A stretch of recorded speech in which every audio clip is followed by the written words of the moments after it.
Is delay? Okay. I can. Oh, let me lighter my lights. My lights. So hi guys, welcome to my channel, Life with Storm. This time I interviewed a very interesting British lady, and she's also an author and how to say it, a dancer, right? She's also an author and also writer, journalist, and also how does it call the vocabulary? You're a Uzbekistani or tourist ambassador, yeah, ambassador. So uh, listen to her interesting story because she went to so many not so familiar countries from the people over the world, like the Afghanistan, Pakistan, Pakistan, Manistan countries. So, Sophie, so let's listen to your story. You introduce yourself, please. Okay. Thank you very much. So my name is Sophie Ibbotson, and as you might be able to hear from my accent, I'm British. But for the past 6 years, I have been Uzbekistan's ambassador for tourism. And this means that I work with the government of Uzbekistan, and particularly with the Committee for Tourism, to help develop and promote Uzbekistan's tourism industry abroad. I've always been very interested in Asia and in culture and in languages.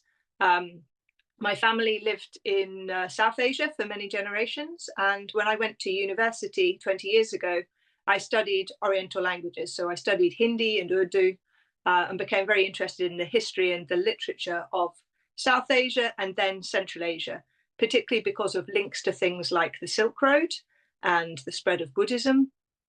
And then later, the Great Game, the rivalry between the Russians and the British for defense of their imperial assets. So I first went to work in Central Asia in 2008, and I started working in Kyrgyzstan for the Ministry of Economy. And one of the projects I had was helping to develop the tourism promotion strategy for Kyrgyzstan. So I started getting very interested in how tourism works as part of the economy, how it creates jobs, how it drives economic growth, and the other benefits it has to the people in the country. And in the 17, 18 years since, I've been very, very fortunate that I've been able to travel all over Central Asia, sometimes living, sometimes working, sometimes as a tourist. I have written guidebooks predominantly for a British company called Brat's Travel Guides. So I wrote their guidebook to Uzbekistan, to Tajikistan, and to Karakalpakstan. I've been able to write for other companies like Insight Guides and Lonely Planet. But a lot of my work focuses more on the consultancy side. So working with the World Bank and the Asia Development Bank and working with the countries in the region to develop and promote their tourism. And this is how I came to be the tourism ambassador. The government of Uzbekistan asked their embassies in different countries to recommend people who could help represent and promote the country. And the Uzbek embassy in London said, oh, why don't you ask Sophie? Because she is very interested in it from a development perspective. She understands a lot about the country because she's written the guidebook, and she is already working with the airline, with the tour operator, hotels, and so on and so forth. So maybe because you went to so many countries, as we know, maybe Islamic countries, many Muslims right here, and maybe also many Western people, especially Chinese people, were curious about, why you come here if this place like the Afghanistan is very dangerous for females because these countries maybe because they are Islamic, so something maybe not so pretty good for all females. So maybe I think maybe some misunderstanding with the Islamic I, culture, I, right? think, I think it's a combination of things. So certainly there is a misunderstanding. And one of the reasons that I first started traveling in these countries in the first place was because I wanted to see them for myself and what they were really like. So if we take Afghanistan as an example, my aunt, who is now in her 80s, she actually lived and worked in Afghanistan in the 1960s. So when I was growing up and I was a child, she would be telling me, oh, when I lived in Afghanistan, we did this. oh, when I lived in Afghanistan, we visited the Bamiyan Buddhas, we went to the Bandi Amir. And she had all these stories which told me about a country that sounded very, very different from what I was seeing and hearing on the news. And so when I first had the opportunity to go to Afghanistan in 2010, I wanted to see how her stories compared to the news and to the situation on the ground. And what I can say, and I've been 3 times to Afghanistan in 2010, 2011, 2014, is that the reality even then was very, very different. Most people I met were very warm, very hospitable, very keen to have foreigners there. And I had a fascinating time in the country, and I always felt very looked after. I know that there is a severe human rights situation, particularly at the moment, and the oppression of women is a big concern. However, and I was talking to some friends about this a couple of days ago in London, it does seem that the security situation in Afghanistan has improved in the last couple of years. The incidents of terror attacks, of bombings, of kidnapping have declined. And so for some people, actually, life is improving in Afghanistan. The threat of being caught in a drone attack, for example, is significantly reduced from what it was a few years ago. So I'm always an advocate. Yes, you have to protect your safety and take due precautions, but to not always be heavily influenced by the political messages and the media messages, and go to countries for yourself to meet the local people. Because what you often find is that the similarities between people and their shared values and their shared interests are the same whether you go to Afghanistan or whether you go to Zimbabwe. People want to have a good standard of living for themselves and their family. They want to be able to protect their children. They want them to have an education. They want to live safely with their neighbours, and they are proud of their homeland. These are things which I see everywhere that I go.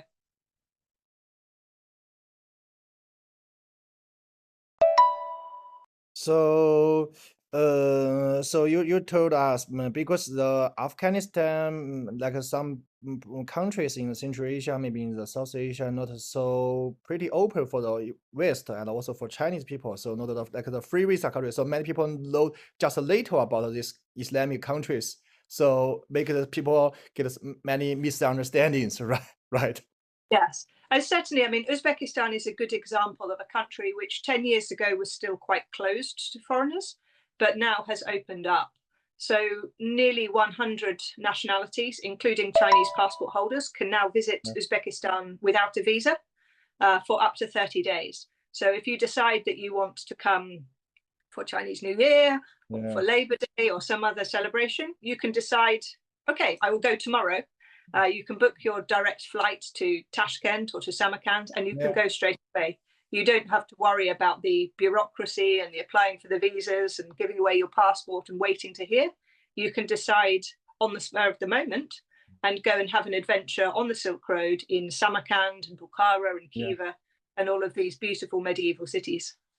Yeah, because as you said, many people never been to the such Islamic countries and Central Asia, South Asia. So they only get the information from the media, like from BBC or NBC. So some medias maybe reported not so so related about the local life here, right there, right? Yeah, there are 2 things to remember. One, a lot of the countries in Central Asia, particularly historically, did not allow foreign journalists to work freely. So most of the foreign news reporting was done by people outside the country, not inside, because the journalists couldn't get accreditation. That already made it quite limited.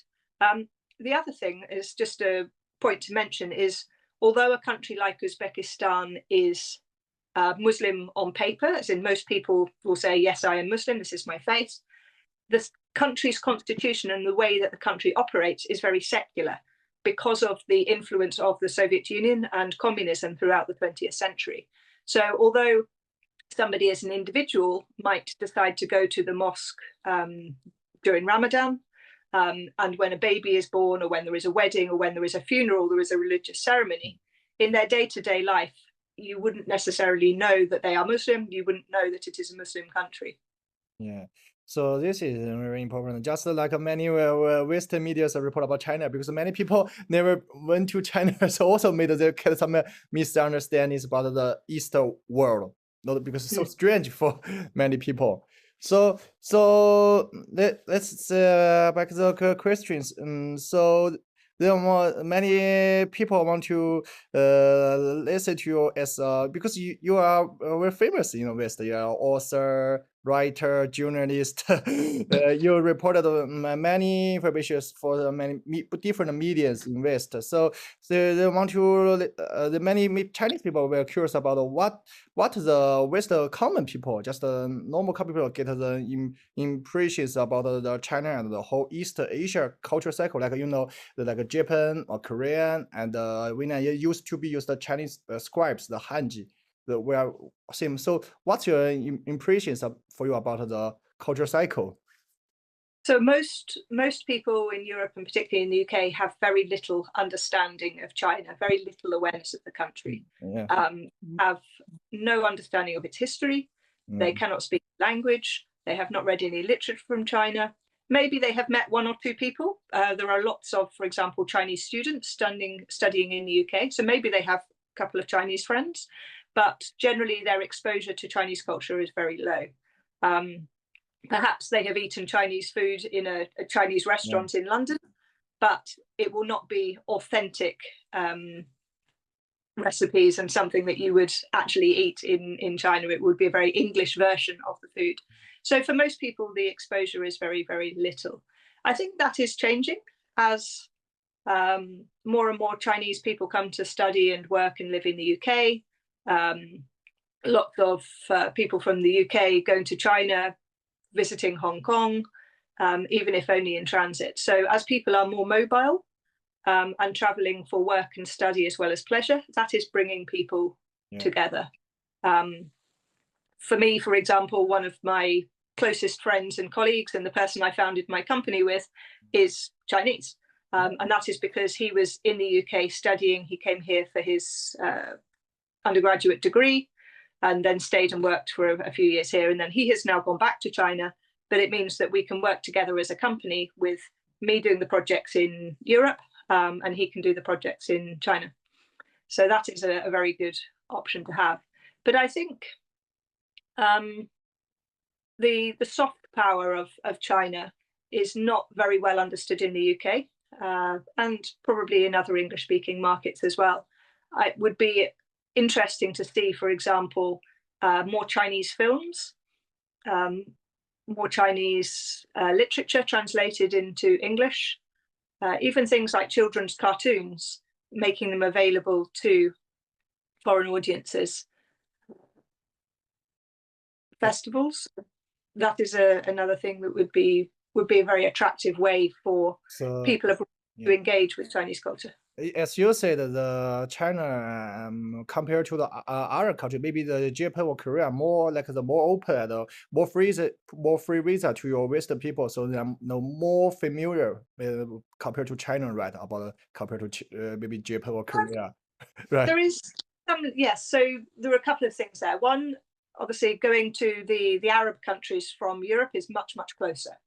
So I can get on a flight from London and in 4 hours, probably I am in Dubai. Yeah. To fly from London to Beijing or to Shanghai or to any of the other large cities, I'm looking at 10 hours, 12 hours. It's a much longer flight and much more expensive.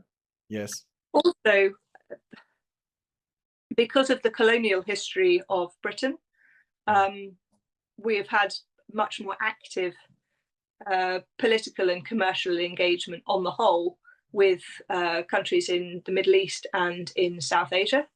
There's been some engagement with China as well, and Hong Kong is a good example of that. And that would be a reason that people in the UK would know more about Hong Kong than they do about mainland China, is because of the historical links and the British involvement in Hong Kong.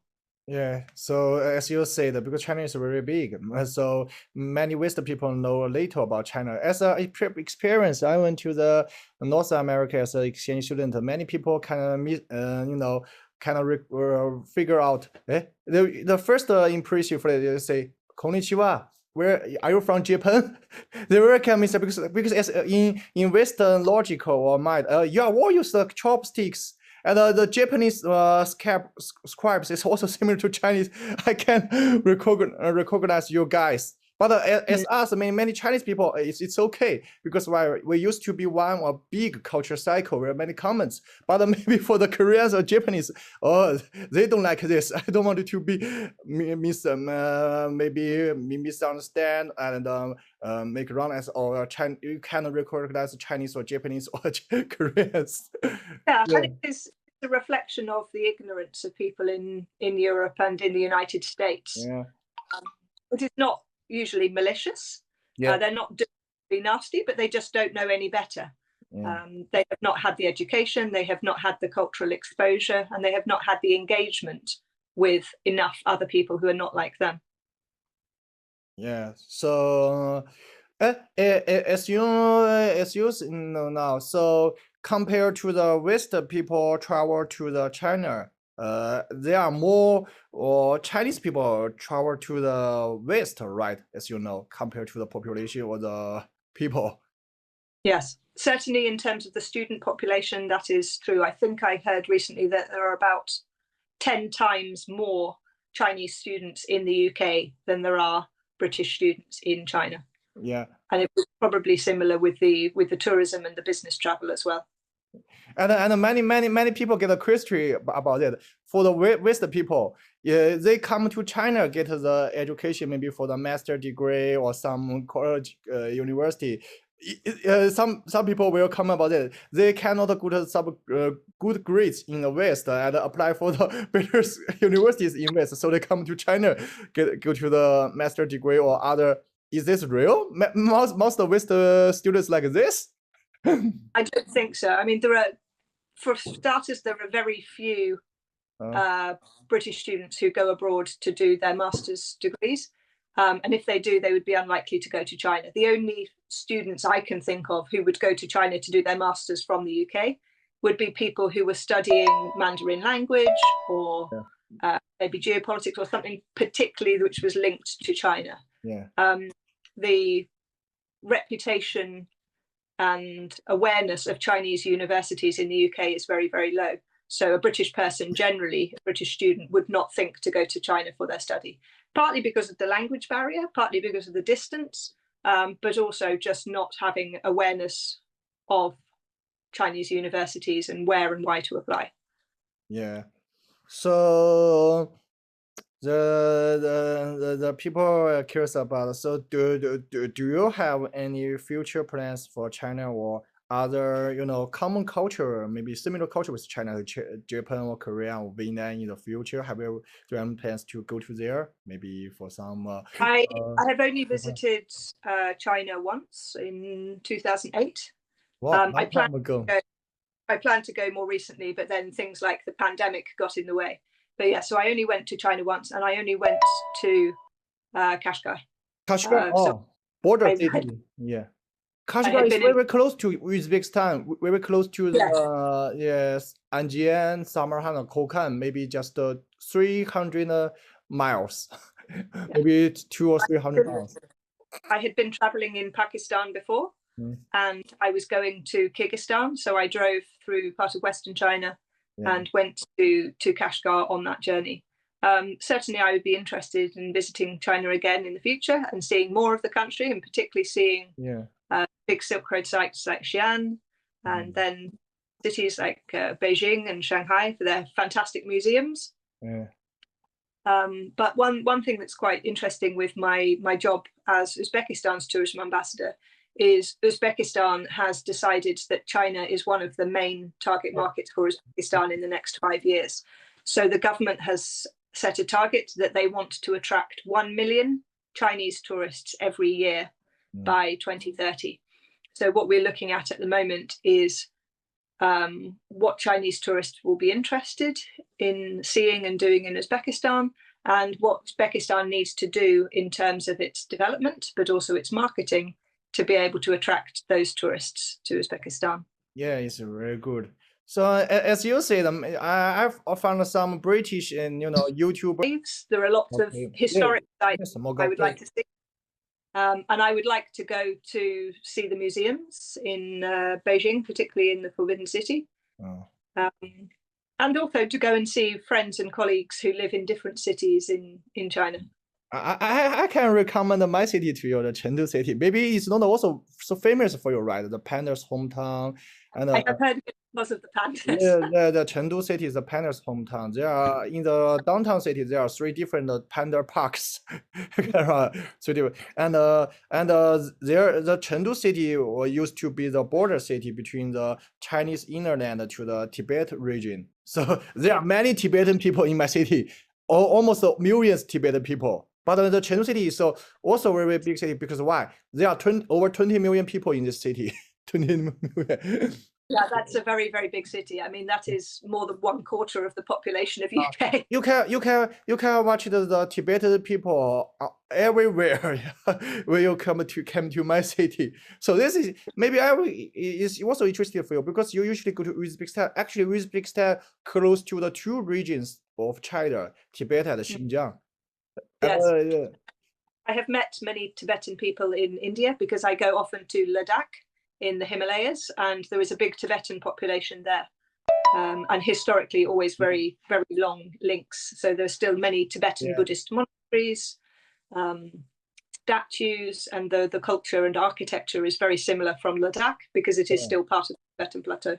Because Tibetan culture is also a cultural cycle, just like the Chinese cultural cycle. The Chinese cultural cycle, not just the people in the China today. You can also find many Chinese people in the Malaysia, Singapore, and they also keep the Chinese traditions here, and also can find the Chinese cultural factors in the Japan, Korea, Vietnam, because we still have some common festivals today. Yeah, and this is one of the very interesting things about traveling and seeing different cultures is you realize how these traditions spread historically. Yeah. Is religious ritual, whether it is a kind of food, whether it is a kind of architecture, whether it is vocabulary in the language. These do not belong to any one country or any one community. Yeah. They have all been shared over hundreds, if not thousands of years. And the fascinating thing is seeing how those traditions and practices change, sometimes from one village to the next village, sometimes one valley to the next, but there is always a common thread because it is the common heritage of all of humanity. Yes, and like you said, it will be very interesting. And as I said, the Tibetan culture cycle also very big. Include as you see in the Ladakh, Bhutanese Sikkim, and also include some like if you went to Pakistan, you know they call the Bordi people. So some also speak Tibetan languages, but they are Muslims. So it's very interesting. So the Tibetan culture cycle is not only in the Chinese Tibet today, it's also include some plans in India and Buddha. Remembering is that the Buddhism which is practiced in Tibet and in China, most of it did not come directly from India. So Buddhism developed in India. That is the first place where the Buddha achieved enlightenment. But when the Buddhist missionaries traveled, they did not go straight to Tibet and China. They went first across northern India to Pakistan. Yeah. Then went up through Afghanistan to Central Asia. And you can still see the Buddhist monasteries in Tajikistan and in Uzbekistan. And then those same missionaries then went east to China. And then to Tibet. In your opinion, all along the way they are picking up more and more traditions. You mean the Chinese people? You mean the Chinese people accept the Buddhism culture more early to the Tibetan people, right? You mean this? I think some came. It depends because there was not just one arrival. Religion does not come on one day. There are hundreds, if not thousands, of missionaries. And sometimes, so for example, if we talk about Islam in Central Asia, there were actually two arrivals of Islam. The first arrival is in the 8th century with the Arab conquest, and that is when there was the military invasion. And at that point, some of the rulers became Muslim, but ordinary people did not adopt the religion. They kept their traditional faiths. It was only 200 or 300 years later, when we have got the missionaries and the saints, and particularly the Sufi form of Islam, that ordinary local people started converting. So it is not that everybody changes their religion on the same day. There is always going to be an extended period of different people learning, becoming interested. Some people, the religious people, sometimes the elites, the rulers, are adopting religion. And sometimes the local people are keeping their folk traditions as well. I was in Turkmenistan last September. Oh, Turkmenistan. Wow. Yeah, so something I found fascinating in Turkmenistan was that although officially the people are Muslim and you can go to a Muslim shrine and a mosque, a lot of the traditions which are being practiced would not be recognized by Orthodox Muslims in somewhere like Saudi Arabia. They would say, no, this is not Islam. So there is evidence of fire worship, of what my guide was calling Turkmen voodoo, with small figurines that people were praying for. So these are very ancient traditions which have survived. And the people are now saying, oh, yes, this is our version of Islam. This is our local tradition. But actually they are traditions and rituals which would have existed hundreds, if not thousands of years before Islam came. And people have continued practicing those, even though their theology might have changed. Yes, but Turkmenistan for many Chinese people also very strange, right? In China they call the Turkmenistan as the North Korea in Central Asia. Maybe we're closed. But as you said today, in something different to the news as we know from the media, Turkmenistan. It is quite a closed country. It is still very difficult to get a visa, but it is possible, and I recommend it, particularly if you are interested in archaeology, because Turkmenistan has absolutely fantastic archaeological sites. The city of Merv has been populated or inhabited for probably about 5,000 years, and they are still doing archaeological excavations there. That is a UNESCO World Heritage Site. There is another one at Konya Genç, which was a huge city, which was then depopulated because of drought. The river changed course. Genghis Khan also is responsible for the destruction of cities. But you still see the ruins of the cities, of the mosques, of the caravanserai, where the traders would have lived on when they were traveling on the Silk Road. So there is a lot of ancient history in Turkmenistan, which is very, very fascinating and not connected to the modern politics of the country. As you said, the Buddhism from India, just talking about the Buddhism, because many people, but it's just a little Chinese know this. The Buddhism originated from India, but it was spreaded by the Greek people, because there used to be some Greek people in Central Asia, especially the famous Alexander the Great. But many people curious about that, especially the Chinese people. Are there still some Greek factors in Central Asia today? Still some, but the language changed, right? Languages also changed. Yeah. So what it was is Alexander came to conquered Central Asia in 320s BC. He got as far as India, and then he turned around and he went back to Macedon, where he came from. But many of the people, many of the soldiers who had served in his army, they stayed because they married women. They got farms, they had some money from their time in the army, and they decided they didn't want to go all the way back to Europe. They would stay in Central Asia or in Afghanistan or in Pakistan, and they would have a new life there. So their descendants are, because usually the fathers were Greek or European, the mothers were local. So from the beginning, they are mixed cultures. And there are certainly traditions from Greece which survived, and you can see these in the archaeological sites. There is quite a famous city or archaeological site city in southern Uzbekistan called Kampetepe, or Alexandria on the Oxus. And this is a city which would have been founded by Alexander the Great when he came to Central Asia. And there are design features of that city which are exact copies of ones in Turkey, other places which Alexander went on his campaign. So he would have seen a good way of designing the bathhouse or a good way of designing the city gates, and he copied it in the new cities he built. So not only do we have this city of Campi Tepe, we also have the city of Hujand in Tajikistan. Yeah, that is another city built by Alexander the Great, Alexandria Reshat. It was Alexandria in the east, I think is the name. The fortress at Nurata in Uzbekistan is said to have been built by Alexander the Great, and he also built all of the irrigation channels to bring the water from the mountains to that fortress.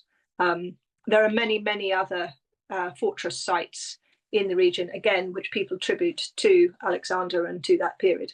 Yeah, because in Chinese, as well, I think the historical books, the Buddhism spirited into China just by some Greek people from Central Asia. But today, many people, maybe we got some education, we're curious about, the Greek people already have their own religion, like the Rus, Hercules, but why they converted to Buddhism? Many people were curious about it.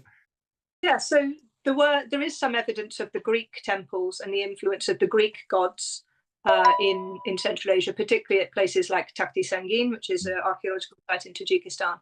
But as I said, it was only the first generation of people who were Greek, the fathers, because they married local wives. Immediately, those families would have had both local and foreign traditions together. Yeah.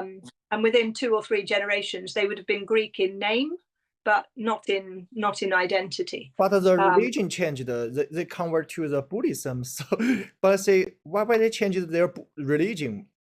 As you say, it's not a change, right? It's just a mix up the Greek culture factor into Buddhism, right? Like this. Yeah, and not just Buddhism, but Zoroastrianism as well, because that is the other faith which was very dominant in Central Asia before the arrival of Islam, and in fact even more so than Buddhism. And I think as well, none of these religions would have been very clearly defined and distinct. And if you were in a very diverse community, you would pick the bits which made most sense to you, or the ones which were most powerful at the time. If you have been praying to your God for rain and the rain doesn't come, you might start doubting that your God or your particular way of worshipping and praying is effective. And so you might start then asking your neighbors, well, which God did you pray to? And can they help? My son has got sick. My God is not answering my prayers. Can you pray to your God? If he gets better, then maybe your God is better than my God, and we will start practicing your faith instead.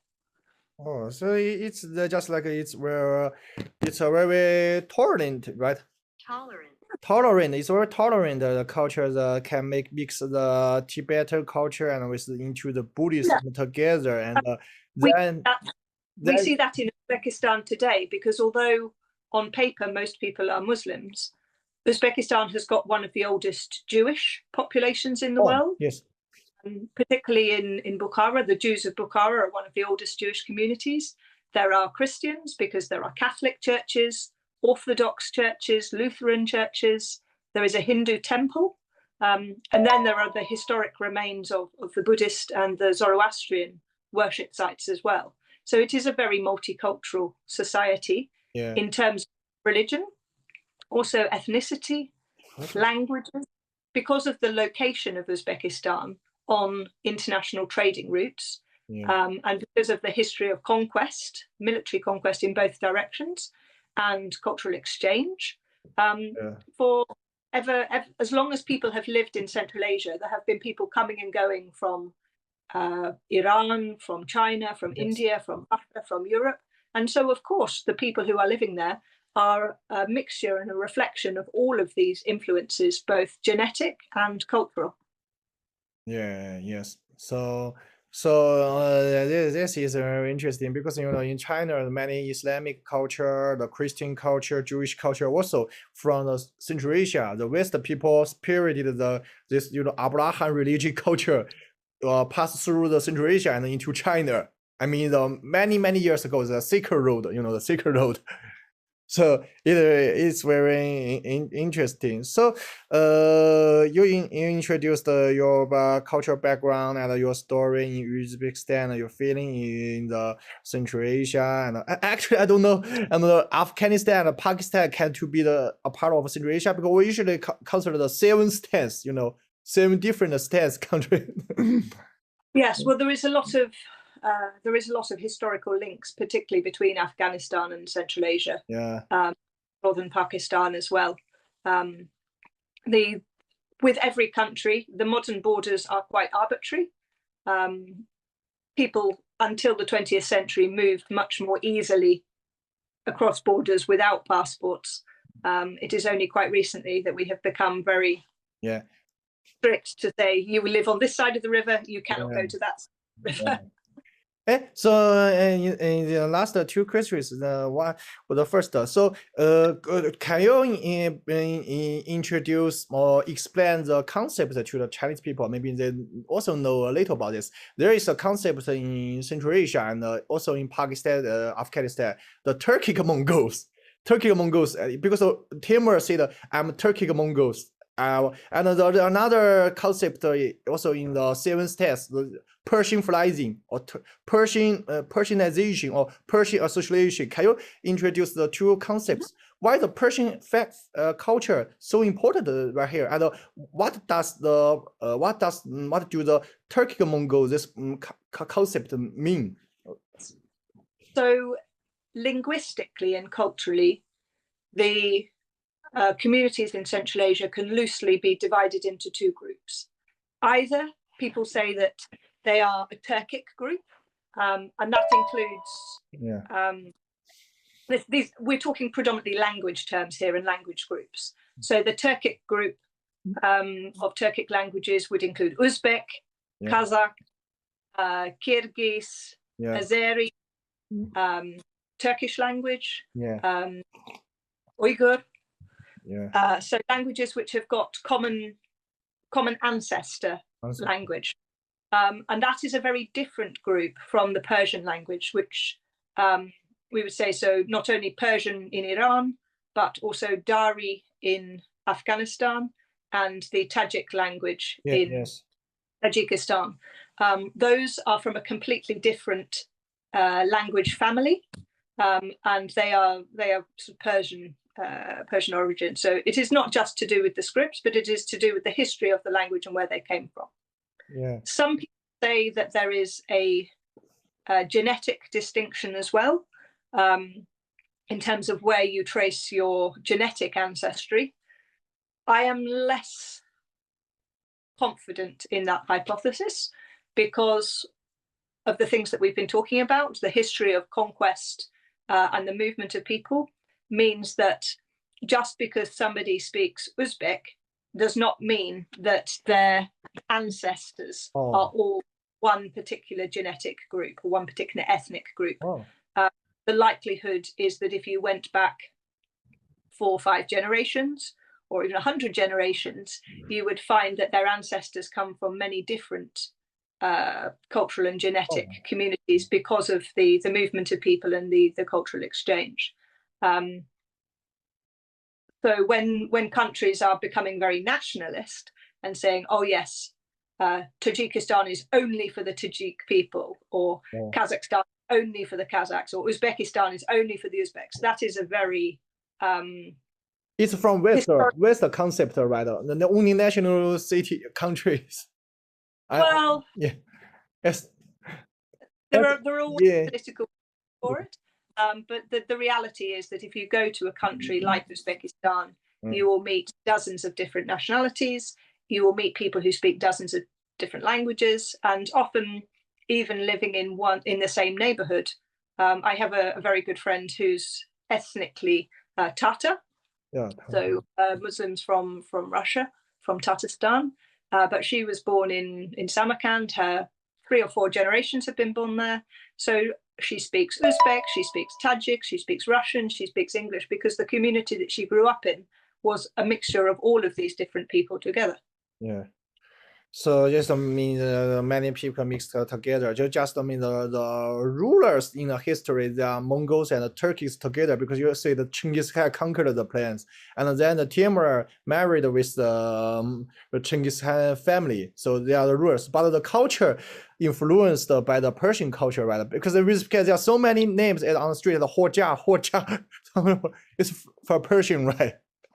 Yes, and a lot of the famous scholars of the Islamic Golden Age are people who were born in Uzbekistan and lived and worked in Iran or in Iraq or Afghanistan, or vice versa.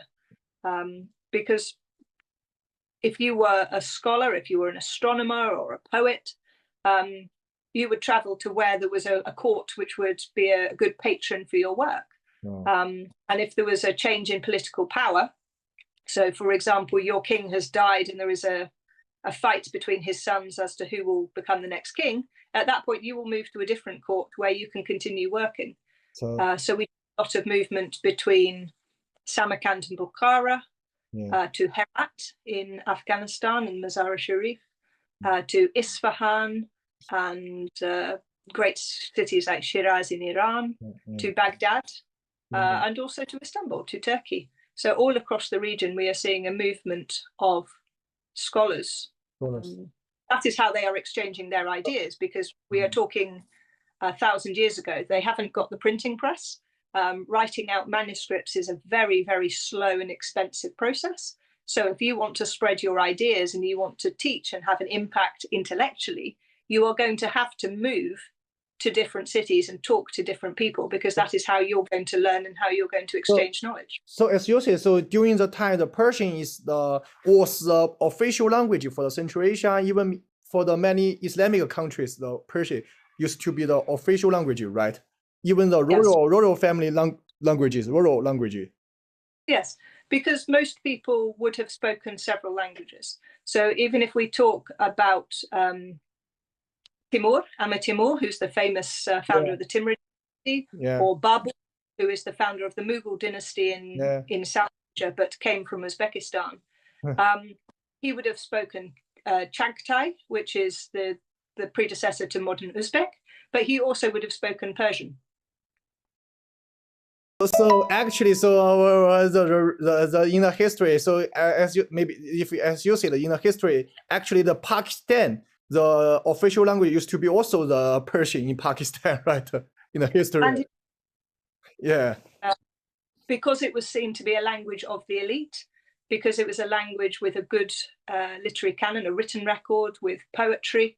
And therefore, if you were somebody who was educated, you might speak Hindi to start home.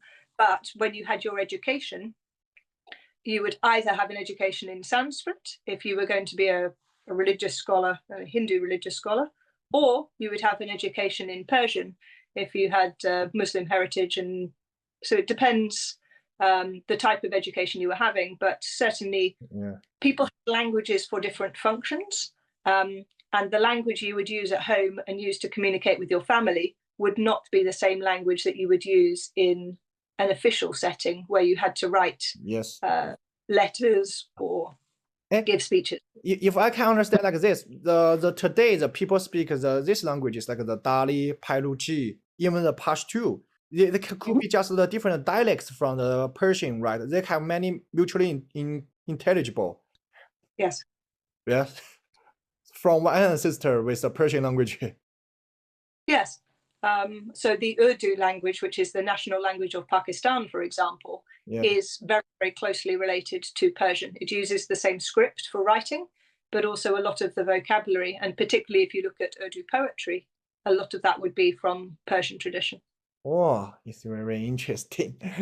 So okay, let's go to back to the last question. So you have in your plan, you wanna travel back to China again. So do you have any words to your maybe Chinese viewers or fans in my channel? Maybe some Chinese know you, but I think maybe not so many.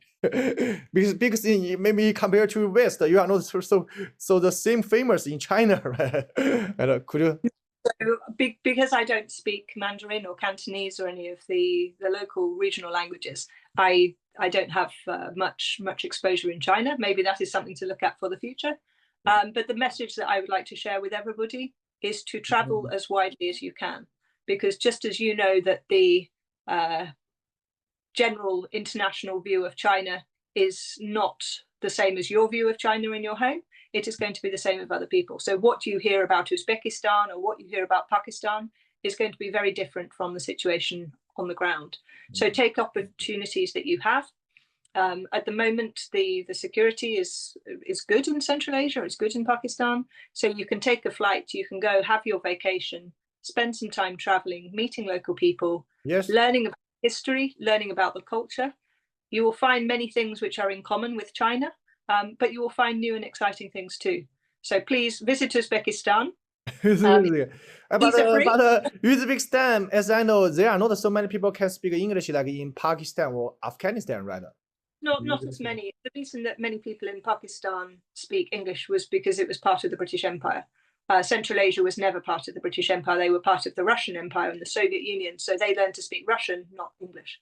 But if you're traveling in tourist areas in Uzbekistan, particularly to the UNESCO World Heritage Sites, English is very widely spoken now in the tourism sector. And a small number of guides and hotels have also got Mandarin speaking staff. And that is a priority for the next few years, is to train many more Mandarin speakers in Uzbekistan so that they can welcome Chinese tourists and provide guiding services. So you mean the big cities is okay, you can speak English, maybe some people on the series industry, they can understand, right? Either Tashkent, Samarkand, Bukhara, or Kokand, or Anjian, like this Siwan. All of those places you could travel speaking English. The other thing to remember is that the translation apps are very good. So even if you meet somebody who perhaps only speaks Russian or only speaks Uzbek, just get your phone out and you'll be able to translate and speak to each other that way. Could you also introduce your hometown? If some Chinese people want to travel to your hometown, do you have some suggestions? Yeah, so your hometown from England?